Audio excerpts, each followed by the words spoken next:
ان شاء الله شباب بعد الجولة الرسمية في عندي سفرة، ومن وراء هي السفرة رح تكون بداية مشروع بصراحة من زمان كنت حابب اني اوصل له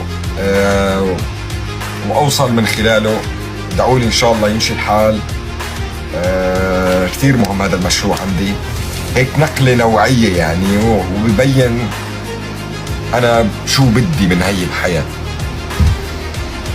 ان شاء الله خير. شو راح يصير ما فيني احكي لحتى تزبط القصة، ما فيني اصرح واحكي.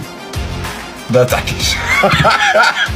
طب ما راح احكي، والله ما راح احكي، بس انه يعني عم خبرهم انه بده ان شاء الله يبدا يصير شيء حلو. شيء اكثر يعني ما بعرف شلون بدي اشرح لكم، بدي اوصل لكم فكرة بس والله ما في.